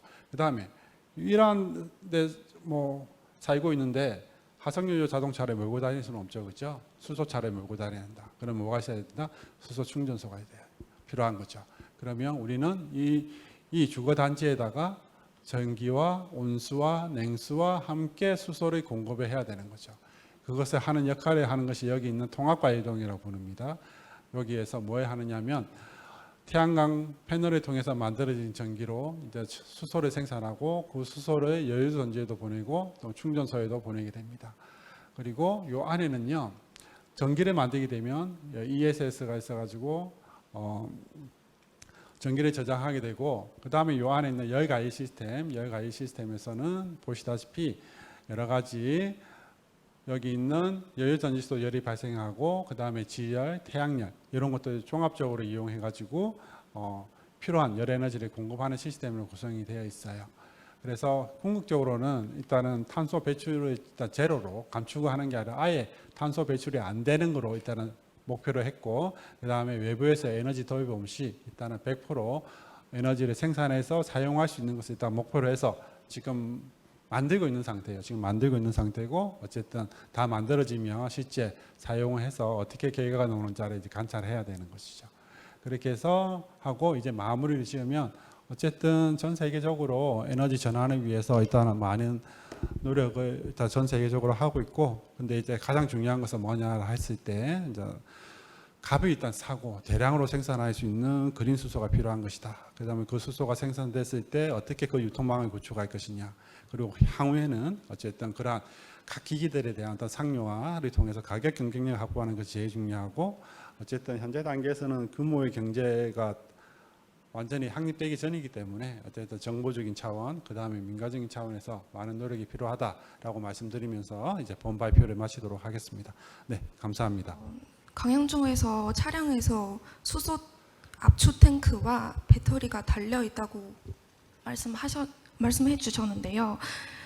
제가 궁금한 게 그럼 그냥 차량을 구동하는 중에서 에너지가 수소 탱크를 저장하는 수소를 바로 사용하는지 아니면은 연료 정지를 통해서 전기를 정혼을 하다가 그 전기를 사용해서 차량 구동하는지를 권고를 합니다. 지금 질문하신 내용은 연료 전지를 통해서 생산한 것이 다이렉트로 예를 들어서 구동용 전기 모터로 들어가는 것인지 아니면 그 다음에 배터리를 통과해서 전기 모터로 들어가는 것인지 그 두 가지는 같이 사용될 수가 있어요. 하지만 가장 좋은 거는 뭐냐면 자 연료 전지에서 전기를 생산한 다음에 배터리로 저장을 한다라고 했을 때는 그 과정에서도 충전 과정에서도 분명히 손실은 발생하는 거죠. 그래서 뭐든지 앞에서도 이야기했지만 전기는 나오면 바로바로 사용하는 것이 가장 좋기는 해요. 그렇죠? 하지만 앞에서도 이야기했듯이 자, 연료 전지는 수소를 엮는다고 해서 바로 전기가 나오는 것은 분명히 아닌 거죠. 그리고 우리가 내연기관 자동차 같은 경우는 공회전이라는 이야기가 있잖아요. 기본적으로 엔진의 구동을 그러니까 전기 모터라는 큰 모터를 구동시키지 않는다 하더라도 내부에는 부가적인 여러 가지 장비들이 많이 있잖아요. 뭐 음악을 튼다든가 에어컨을 켠다든가 그렇다고 해서 그때 바로 이 연료 전지를 가동시킬 필요는 없죠, 그죠? 그때는 배터리에 있는 것들을 사용해도 되고죠. 그 다음에 또 하나가 분명히 이 모터라는 거 이게 예를 들어서 모터라고 하면 이 모터가 자동차를 구동시키는 역할도 하지만 모터가 반대로 돌면 걔는 이제 발전기가 되는 거죠. 그렇죠? 전기차도 마찬가지예요. 그래서 발전기로 사용하시기 때문에 그 생산된 전기를 어디다가 여기 있는 배터리에다 저장을 하게 되면 그것 또한 효율적으로 이용할 수 있는 부분이 될 수 있잖아요. 그렇습니다. 그렇기 때문에 배터리는 존재를 하는 거죠. 네, 답변 감사드립니다. 그리고 온라인으로 질문이 하나 들어왔는데요. 그린원님께서 올려주셨습니다. 수소를 다룸에 있어서 위험성 부분에 관심이 많은데 폭발이 왜 일어나는지 연구 중에서도 유의하고 있는 점은 어떤 것들이 있는지 궁금합니다. 예, 이 부분은요. 폭발은 대부분의 가스들이 다 생기는 거죠. 근데 그리고 에너지는 그 점화를 위한 에너지는 일상생활에서 얼마든지 발생이 될 수 있다. 하지만 그 연료, 특히 그 기체가 필요한 점화 에너지가 얼마나 큰가에 따라서 위험성은 틀려지는 거죠. 이해를 쉽게 하기 위해서 우리가 항공유가 있어요. 항공유는 그렇게 쉽게 불붙는 그런 연료가 아닌 거죠. 왜? 항공기는 예를 들어서 착륙이나 아니면 이륙시 이런데 많은 충격을 받을 수가 있는 거죠. 근데 만약에 항공유가 작은 충격에도 점화가 된다라고 하면 그는 상당히 위험한 일을 발생을 시킬 수가 있는 거죠. 그래서 항공유는 보통 굉장히 높은 에너지로 점화가 가능하게 여러 가지 화학적인 첨가물을 첨가해서 사용하게 되는데 수소는 일단은 사용할 때 어떠한 첨가물도 사용할 수가 없는 거죠. 수소라는 그 특징 그대로 사용을 해야 되는데 그 수소 자체가 점화되는데 필요한 에너지가 너무 작은 에너지에서도 점화를 한다는 것이 가장 큰 문제가 되는 거죠. 그래서 이거는 어떻게 해결할 수 있는 방법은 분명히 없는 거죠. 그래서 그 안전장치에 대한 문제를 많이 할 수밖에 없다. 즉 가스 탐지기나 그 다음에 특히 압축 수소 저장 탱크를 철과 같은 성분을 가지고 사용할 수 없는 게 철은 충격에서 충분히 스파크가 발생이 될 수 있죠. 그래서 그러한 스파크가 발생되지 않는 그러한 재질로 만들어야 되는 거고 그 다음에 하여튼 그런 거죠. 하여튼 그렇게 해서 노력할 수밖에 없다. 예, 하여튼 그렇게 답변 드릴 수가 있겠습니다. 아주 넓은 지식의 강의 감사합니다. 근데 제가 들어보니까 좀 수소를 생산하는데 아직 좀 여러 가지 기술이 또 개선이 많이 필요한 것 같기도 하고 네. 어떤 경제적인 문제도 많이 있는 것 같은데. 근데 재밌는 거는 그 수소가 이제 재생 에너지를 통해서 네. 생산을 이제 에너지를 생산하는 거잖아요. 쉽게 그렇죠. 얘기해서 그 에너지 생산을 해서 이동만 시킬 수만 있다 그러면은 네. 그거를 아주 폭넓게 여러 가지 문제는 있지만 그걸 잘 개선해서 그렇죠. 사용할 수 있다. 예, 맞습니다. 그 점에서 상당히 좀 호감이 갖는 것 같은데요. 네. 근데 지금 궁금한 점은 이제 지금 전기 재생에너지를 통해 이제 태양광이나 뭐 풍력이나 상영하고 했을 때 문제점이 지금 상당히 발전량이 많을 때는 전기 에너지가 생산되는데 또 네. 없을 때는 없고 막 그런 맞아요. 여러 가지 문제가 있잖아요. 그래서 그렇게 했을 때는 이제 배터리로 그걸 전기를 이제 충전하고 뭐 이렇게 막 그런 기술이 필요한데 그것도 아마 한계가 있는 것 같은데 이 수소를 쓰게 되면은 수소는 무한대로 계속 생산하니까 네. 그 에너지가 계속 많아질 수 있는 것 같은 느낌이 들어요. 근데 그 배터리를 통해서 아까 그 문제점 있지 않습니까? 그 문제점하고 수소를 해서 수소를 만드는 그 사이의 관계가 네. 어떤 건지, 그러니까 네. 그 배터리 기술이 그만큼 더 발전할 수 있는 건지 아니면은 또 수소가 더 유리한 건지 네. 관점에서 좀 말씀 부탁드리겠습니다. 예를 들어서 질문 내용 자체는 재생에너지든 어떤 식으로든 전기가 만들어졌을 때 그것을 배터리 형태로 2차 전지 형태로 저장을 해서 그것을 사용 또는 운송을 하느냐 아니면 수소로 만들어서 그것을 운송 저장하느냐 이 방법 사이에 어떠한 장단점이 존재하느냐에 대한 질문으로 이해를 하면 되는 거겠죠. 그죠? 네. 네. 네네. 네네네. 일단 배터리도 충전해서 저장하는 과정에서 보게 되면요. 충전하는 데 있어서 전기를 배터리에 충전했을 때 충전 사이에도 손실은 발생하는 거죠. 그렇죠? 그게 10%가 되든 20%가 되든 분명히 손실은 발생한다. 근데 수소를 가지고 전기를 가지고 수소를 만드는 과정에서는 또 손실이 발생하는 거죠. 그 두 차이가 뭐냐라고 했을 때 지금은 수소가 더 크게 나타나요. 배터리보다 수소 만드는데 앞에서 봐 수전의 섭이 우리 또 주로 지금 알칼리 수전에를 많이 쓰는데 그게 손실이 못해도 40%는 난다고 합니다. 즉 배터리에다 충전하는 것보다는 수소 만드는데 더 많은 손실이 발생하고 있는 것은 사실이에요. 그런데 일단 그렇게 해서 어쨌든 저장을 했다고 칩시다. 저장을 했는데 배터리라는 것은 또한 저장을 해놓게 되면 전기를 저장해 놓게 되면 그 과정에서 자연 방전이라는 게 발생하죠. 자, 그래서 이것을 만약에 수소는 어차피 만들어 놓으면 손실은 없어요. 일단은 없는데 그러면 이것을 우리가 전기를 저장할 때 단기 저장이냐 아니면 정말 장기로 저장하느냐로 봤을 때는 단기로 저장해서 사용한다라고 하면 당연히 배터리가 제 생각에는 훨씬 낫다라고 생각을 합니다.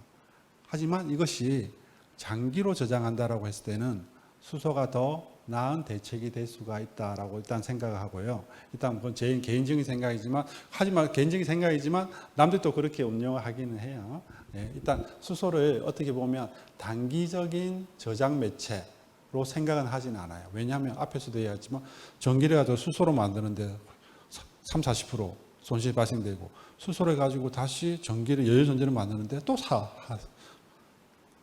손실이 발생되고 말이 안 되는 거죠. 그럴 차라리 배터리로 저장해서 사용하는 게 더 낫긴 한데 이것이 만약 롱텀으로 저장을 해야 된다라는 문제하고 또 하나가 더 더해져야 되는 게 수송을 해야 된다라는 문제가 발생되는 경우에 예를 들어서 우리나라 제주도 풍력 같은 경우에 풍력 발전의 용량이 제주도에서 사용하는 것보다 더 많이 생산되는 경우가 많이 있잖아요. 그래서 걔들 같은 경우에는 출력 제어, 더 이상 전기가 안 나오게 하는 제어까지도 해버리는 경우도 많은데 그러면 그것을 배터리로 저장을 해서 홈스테 사용하는 게 좋으냐? 근데 이미 제주도는 포화 상태예요. 그러면 그렇게 만들어진 에너지를 어디다가 육지로 보내서 육지에서 사용하게 만들어야 된다라고 했을 때는 배터리를 저장하게 되면 운송하는 게 너무 힘든 거죠. 차라리 수소로 만들어 가지고 수소를 롱텀으로 저장을 한 다음에 필요할 때 육지로 공급을 해버리게 되면 훨씬 나을 수 있다. 그래서 사람들이 수소를 어떤 색으로 생각하냐면 재생에너지의 하나의 저장 운반체 캐리어로 생각하는 경우 많다는 거죠. 차라리 그게 더 나을 수 있다.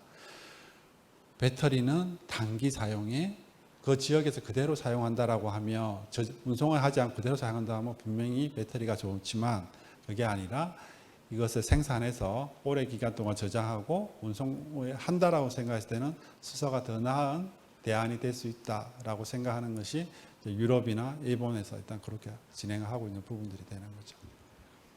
그 마지막 페이지에서 값싸고 청정한 수소의 확보가 중요하다고 하셨는데 네네. 그 청정하다는 의미가 어떤 건지 궁금합니다. 지금은 수소, 지금 우리가 예를 들어서 우리나라 저기 수소 충전소 많이 있잖아요. 그죠? 거기서 사용되는 수소는 전부 다 화석연료를 개질해서 만든 거예요. 특히 천연가스를 개질해서. 우리나라 저기 평택이나 이런 곳에는 천연가스 저장 기지가 있거든요. 거기서 그걸 가지고 이제 화석연료를 개질해서 만들어내게 되는데, 거기서 만드는 거는 만드는 과정에서 이산화탄소가 배출이 되죠. 청정한 게 아니라는 거죠. 그래서 청정한 게 아니라 지금은 어쨌든 그린 수소는 영구적인 차원에서 일단은 만들어냅니다. 우리 앞에서 제 마지막에 보여드렸던 삼척에 만드는 시증 단지, 거기서는 전기를 수전해서 수소를 만드는 그린 수소기는 해요. 하지만 그거는 보시다시피 조그만 단지잖아요. 그죠? 하지만 우리가 충전소에 보내는 것은 많은 양이 생산이 되어서 공급이 돼야 되고, 현재 상태에서는 그것은 화석연료인 천연가스를 개질해서 만드는 수소다. 그리고 CCS도 적용되지 않고 있어요. 그러면 뭐다? 결국은 그레이 수소가 되는 거죠. 청정한 연료가 아니다. 가격도 어떻게 되냐면요. 가격이 지금 우리 저기 국회의사당 근처에 우리 수소 충전소가 있잖아요. 그게 제가 알기로는 가격이 키로당 9,900원으로 알고 있어요. 싼 게 아닌 거죠. 근데 그 가격도 정말 시장 가격이냐, 그거는 분명히 아니겠죠. 정부에서 보조금 주고 해서 금액을 늘려서 9,900원이라는 가격이 되는 거기 때문에 값도 안 사고 만드는 과정에서도 이산화탄소 나오고, 그런 수소를 우리가 지금 사용하고 있는 거다. 그래서 궁극적으로는 그거는 목적이 안 맞죠. 그죠? 경제성도 안 좋고, 단지 수소를 쓰겠다는 목적밖에 안 맞는 거죠. 수소를 쓰는 것이 목적이 아니라 수소를 씀으로써 탄소 중립을 하겠다는 게 목적인데, 어찌 보면 그렇습니다. 네, 답변 감사합니다. 온라인으로 또 질문이 올라와서 박사님께 대신 질문 드리겠습니다. 뿌꾸님께서 올려주셨는데요. 수소 에너지 인프라가 확산될 때 제2의 밀양 송배전탑 또는 방사능 폐기물 처리장 반대와 같은 혐오 시설 이슈는 걱정할 필요가 없을까요? 리스크가 있다면 어떤 게 있는지 궁금합니다. 라고 질문 주셨습니다. 예, 일단 답변을 먼저 드리면, 이거는 이제 100% 이런 문제가 생긴다. 자, 여기서 밀양 송배전탑, 그 다음에 방사능 폐기물 처리장, 이런 거 다 어제 님비 시설, Not my in backyard, 우리 집 근처에는 짓지 마라 라고 하는 시설 중에 하나가 되는 거죠. 분명히 우리가 수소를 보급한다라고 하지만 수소 충전소, 우리나라 지금 현재 서울에 있는 수소 충전소가 어디 있냐를 한번 살펴보시게 되면 보통 주거지하고 좀 떨어진 외곽에 다 존재를 할 거예요. 국회의사당 거 빼고는 아마 외곽 쪽으로 다 있다. 그래서 수소에 대해서 사람들이 아직까지 상당한 거부감을 가지고 있는 것은 사실이기 때문에 수소 충전소나 이런 것들을 도시로 내부로 들어오는 것들에 대한 반감도 상당히 심할 것이고, 그 다음에 수소 배관망이나 이런 것들이 지나간다라고 했을 때 송전탑하고 똑같은 그러한 주민들의 반대가 분명히 존재를 합니다. 이거는 우리뿐만 아니에요. 우리뿐만 아니라 저기 외국도 다 마찬가지일 거라는 거죠. 그래서 제가 독일에서의 어떤 사례를 보여드리게 되면, 독일에서 정말 이렇게 진행하는 것 자체가 정말 적절하다고 판단하는 게, 주민들의 어떤 동의나 공감대 형성 없이 바로 수소 프로젝트를 그 도시에다 진행하게 되면 분명히 많은 반대에 부딪히게 되겠죠. 그래서 제일 중요한 것은 수소 도입을 위해서 주민들의 공감대를 이끌어낼 수 있는 작업을 제일 먼저 진행해야 된다는 것은 분명한 사실이고, 또한 이러한 수소가 안전하다는 것을 이해해주기 위해서 그런 안전장치에 대한 모든 것들을 주민들하고 같이 공유를 하고, 그리고 어떤 혜택을, 수소를 사용함으로써 환경적으로나 경제적으로나 어떠한 것들이 이점이 있는지에 대한 그런 공감대 형성이 없으면 솔직히 수소 에너지 도시에 보급한다는 것이 상당히 힘들지 않을까라고 생각이 듭니다. 그리고 뭐 주민들이 반대하는 것도 충분히 이해는 해요. 수소 충전소 자기 집 앞에 들어온다라고 하면 저도 불안하죠. 실질적으로 LPG 충전소 옛날에 부천에서 폭파한 사고도 있었고, 수소 충전소 폭파하지 않는다는 보장도 실질적으로 없는 거죠. 그래서 어쨌든 안전장치와 함께 주민들의 공감대가 먼저 있지 않으면 굉장히 힘든 문제다라고 생각이 듭니다. 그럼 오늘은 여기까지 진행하는 걸로 하겠습니다. 네, 긴 시간 동안 수소 에너지에 관해서 강연해 주신 박사님께 큰 박수 한 번 더 부탁드립니다. 네, 감사합니다.